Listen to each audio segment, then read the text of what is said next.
The Korean War marked the first time when helicopters were employed en masse.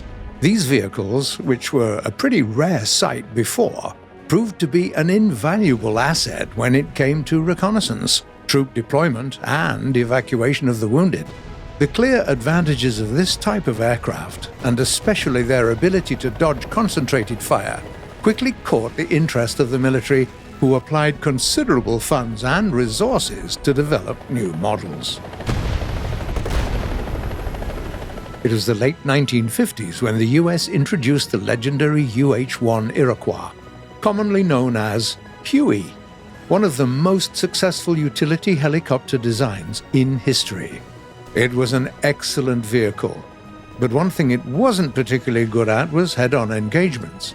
That's why the team at Bell that was responsible for creating the Iroquois soon started working on a new design, which was a purpose-built attack helicopter.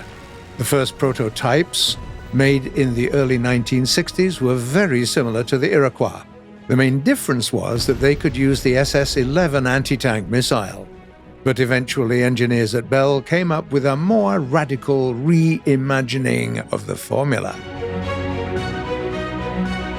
It was 1965. Bell rolled out a prototype known as the Model 209. It inherited a lot of its features and systems from the AH-1, including its transmission, its engine, and its rotor system, and could carry the same weapons. After all, as the Vietnam War clearly showed, Mighty Mouse rockets were a good solution for most of the problems that these helicopters would encounter in combat. At the same time, engineers at Bell gave it a radically different fuselage. As there was no true compartment, it was considerably more narrow. The helicopter also featured a new cockpit arrangement, which allowed both the pilot and the gunner to operate the vehicle, with the pilot in the back and the gunner in the forward position.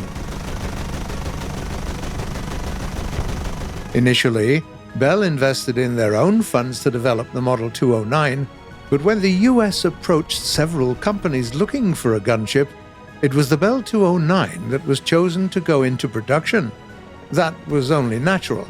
This design was clearly superior to other models in both survivability and mobility. In other words, two things that the military were most interested in. After a few modifications, the US accepted the Bell 209 into service as the AH-1G Cobra.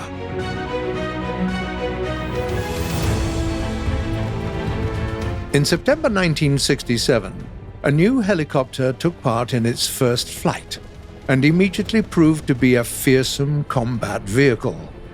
As a general rule, helicopters of this type were used in special hunter-killer teams, formed by pairing it with a scout helicopter. But the AH-1G was so effective that it could be used solo, making it an invaluable asset for the US military. The top brass were so smitten with the Cobra that more than 1,000 helicopters were made before the end of the war. But by the end of it, the design started to become obsolete.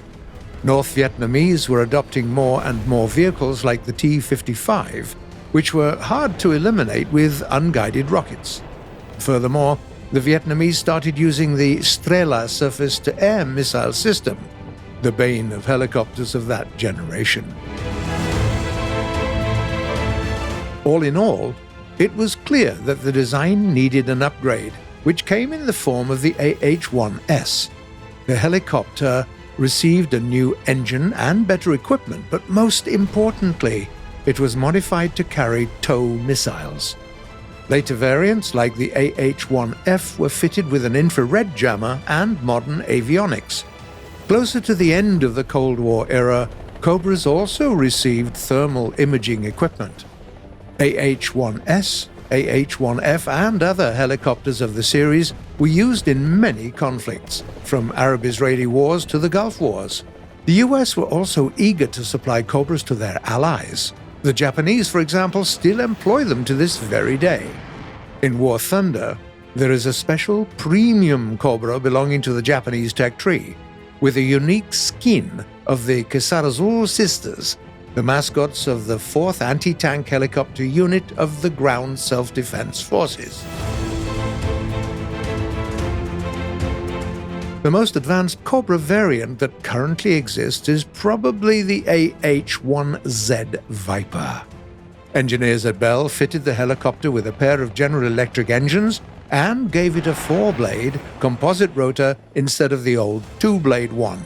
Furthermore, the Viper was modified to carry Sidewinder air-to-air missiles, Hydra 70 unguided rockets, and Hellfire ATGMs, as well as M134 miniguns. Cobras are well known to be highly reliable and highly versatile. Their glory days might be long gone, but the most advanced variants of the series are still in service all over the world, and they are not going anywhere anytime soon.